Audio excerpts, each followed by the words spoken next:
somebody asking, should we disobey toppers? Absolutely. If you feel that you are not being given the right direction, completely go ahead and disobey them. Even me, in fact, for that matter. Agar world history say if they are asking only 16 questions, but then internal security say 49 questions are coming, then you are the best judge of what you should be studying, which is obviously internal security, right? So focus on the ROI, focus on the PYQs, but don't skip anything just because you don't find that it's important. I went to give the exam on the first day. On that day itself, somebody just beat me by 41 marks. Now, all the 8 papers that I'm giving after that is just trying to cover that gap. Think of that disparity in marks that has been created by one paper. I started my full-fledged preparation after I joined the Ultimate Assessment Program at Civilsdaily. Civilsdaily. There is a 12-month strategy which I have done on Civilsdaily platform only. I reached out to the Civilsdaily team. Civilsdaily. Current affairs में Civilsdaily. Civilsdaily. With Civilsdaily.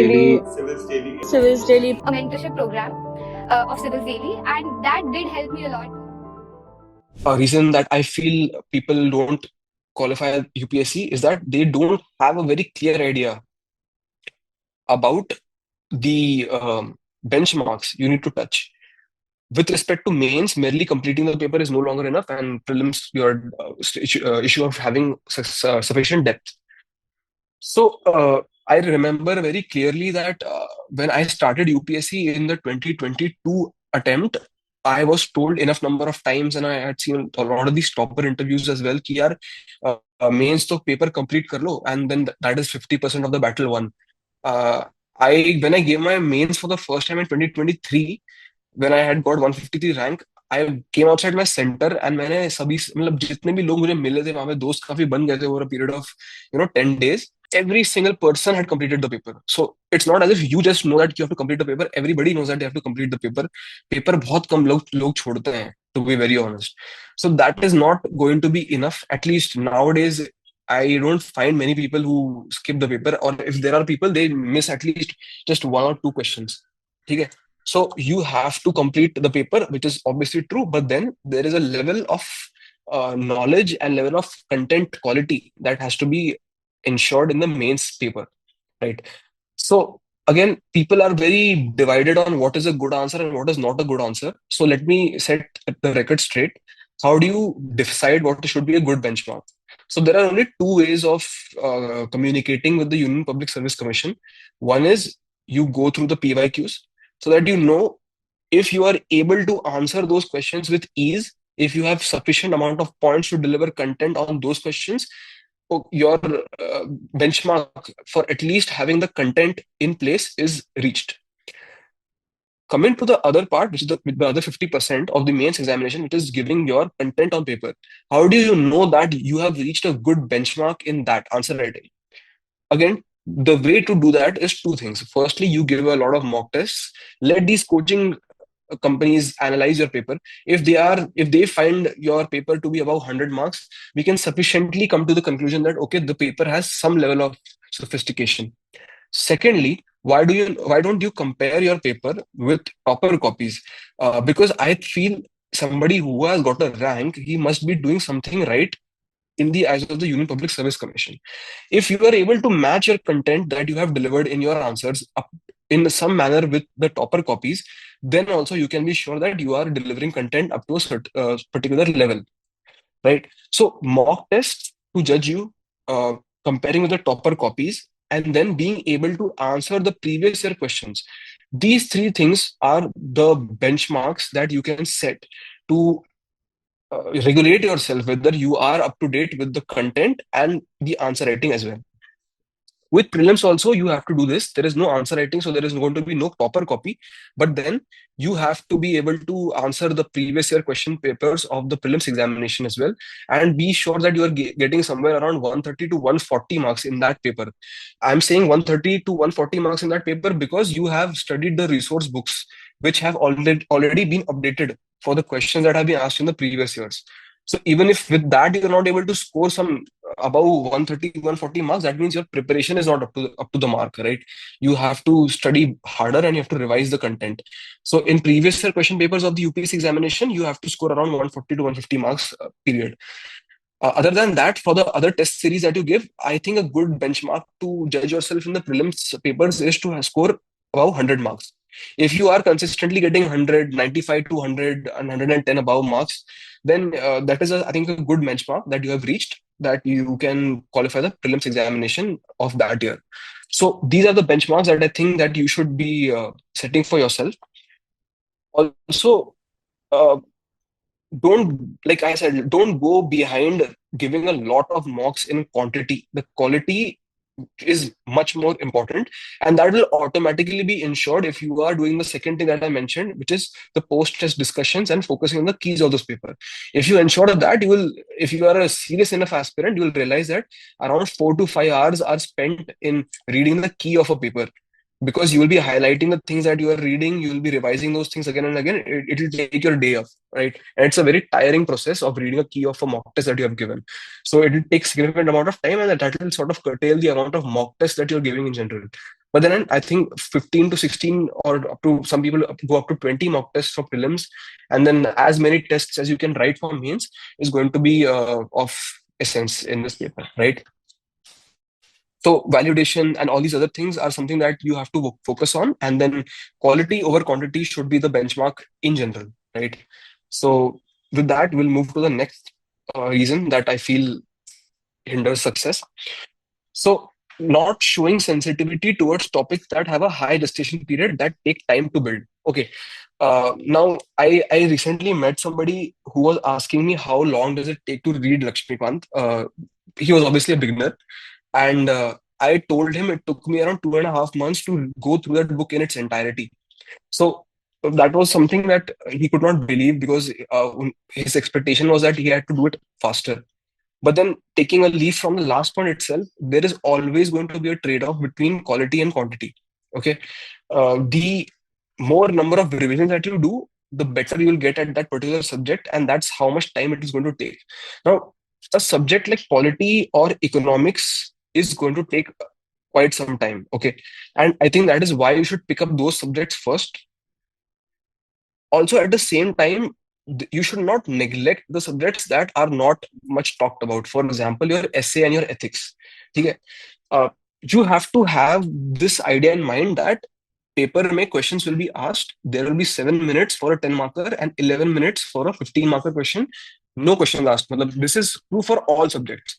So you have to give sufficient amount of time in preparation for every aspect of the syllabus. But then at the same time, don't forget that there is an ROI, return on investment. Agar world history say, if they are asking only 16 questions, but then internal security say 49 questions are coming, then you are the best judge of what you should be studying, which is obviously internal security, right? So focus on the ROI, focus on the PYQs, but don't skip anything just because you don't find that it's important, right? Also, the inner conflict that people face is that there is a tangible progress in GS versus mastering the ambiguity of philosophical subjects. This is true for the essay. Now, these few past years, we are seeing that the essay has become a sort of game changer. For example, in the 2023 attempt, if my marks were even just a little bit, I'm saying below average, I would have had the ranks in top 40s or top 50s. But since my marks were way, way below average, I was in the 153 rank. This time, my marks in essay are again just average. It's 103. If you look at the people in top 5, one of them has scored 144 marks. Just look at this gap. Like the essay paper is the first paper. I went to give the exam on the first day. On that day itself, somebody just beat me by 41 marks. Now, all the 8 papers that I'm giving after that is just trying to cover that gap. Think of that disparity in marks that has been created by one paper. मुझे उसने 40 marks से पहले दिन पे हरा दिया. Now I'm just beating around the bush, just trying to match her level so that I can at least come to the same marks. Interview will come after so many months. That is again unpredictable. But see the disparity in marks and the uncertainty, right? So we can't, ignore these subjects anymore. You have to have a level of sophistication. You have to have a level of competence in these subjects as well. So don't neglect them. Let them take the amount of time that it takes, and then ensure that you have the quality of answers and you have the quality of preparation that you are going to give in the exam. And this is something that I made a mistake in the second attempt as well. I didn't prepare for my essay paper at all. Like I was not preparing for that paper at all. The only time I wrote an essay was between the gap that I got between the prelims result and the mains papers, and that is one of the biggest mistakes that somebody can make. So ensure that you do that well. Okay. So yeah, we'll move to the next reason. The next reason is not building your own perspective in thinking, and your mentor helped you to understand the exam. Now you have to build on top of that understanding. Okay. So a lot of times in the preparation for many of us, it goes over multiple years. For some lucky few people, it is just the first attempt. But then, uh, see, there is never going to be somebody who is going to completely come inside your head, look at how you are feeling about a subject, see exactly what you are good at, how competent you are at a particular subject, and then tell you exactly, ki, okay, study this thing and practice these many number of tests. It is never going to happen. You are communicating with your mentor. You are only able to give him information which comes through words, and language also has its own limitations, right?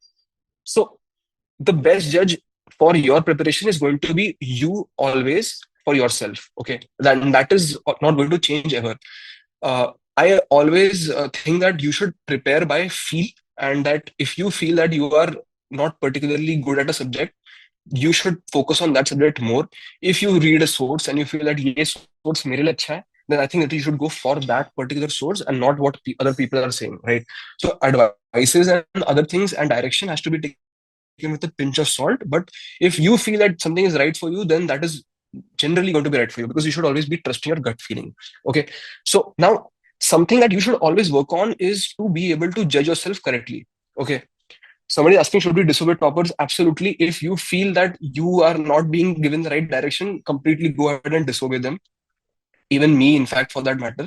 But then if you feel that some parts of those things are going to be relevant to you, then pick and choose from that as well. Nothing is ever going to be 100% applicable to you. Let me be very clear with that, right? Okay. Now, building your own perspective and moving beyond the traditional things is going to create a differentiation, right? See, in the essay paper, in the ethics paper, GS optional, every paper, originality and creativity is always rewarded. Like, believe me when I say that, if you are able to put in a diagram or a flowchart or a comparison or give a criticism that somehow shows that originality, that new unique perspective, you will be rewarded for it. And you can have my word, take my word for it, right? Because in my optional philosophy, there is a lot of scope to put these kind of things, a lot of scope to think about what different perspectives can come about from a particular philosophy. And there is always a scope to put these things, and which I did. And I feel this year, because I have got 298 marks, which is the highest in philosophy, I have been sufficiently rewarded for that. There can be no other reason, because I did not change my sources. I did not change my answer writing style much. It was just that the value addition and the new perspectives that I put in, both for GS and for optional, have helped me in some manner to perform much better. So your content has to have that level of depth, which you will have to develop with practice. Now, feel free to do that in any manner that you feel is right. Write answers with topper copies, whatever they have written, some new unique perspective that piques your mind, you feel as if ye acha ek naya perspective diya hai, just pick it up and put it in your own copy and use it wherever you want. If you read a new book, you come across a nice anecdote, something that shows that you have a higher order of thinking, pick that up, use it wherever you find it apt in your essays.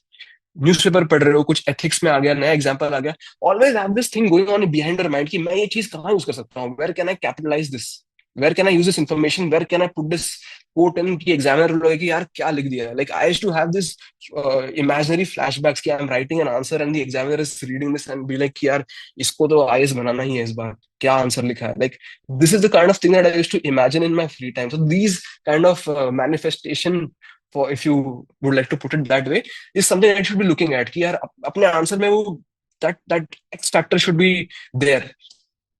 If it is there or not, that's a different question, but your attempt and your endeavor should be that you are able to differentiating yourself from other aspirants, because you have to beat the competition, right? So your knowledge is not just going to be tested, your interpretation of the issue is also going to be tested. Essay mein to there is so much scope to do that. Like a caterpillar spends its life in the cocoon, but its destiny is to be a butterfly. Now, इसमें 10-12 चीजें आप अपना अपना dimension खोल के you can use, you know, you can put that thing कि cocoon से बाहर निकलना है is coming out of ignorance, cocoon से बाहर निकलना is overcoming the weaknesses and then becoming something that you have the potential to be.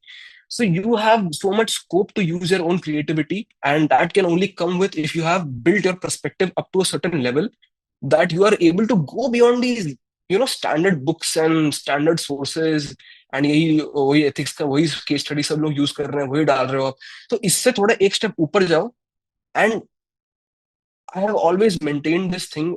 UPSC has never told you to not use your optional in your GS or your GS in your optional, or don't use quotes from some random books. There is no bound on you. Don't create these artificial barriers based on how coachings evaluate you or whatever comes in the magazine. Feel free to use new knowledge, new quotes, interesting examples, interesting perspectives from all across the board, and just put them in your paper and deliver that content in a manner which shows that you have the understanding of the question and you have delivered content that is unique. So if that is your endeavor, I'm guaranteeing you that you will be able to set yourself apart from other people, right? So like as it mentioned, add nuance, add context, add a new voice, and originality and creativity will always be rewarded. Just remember that.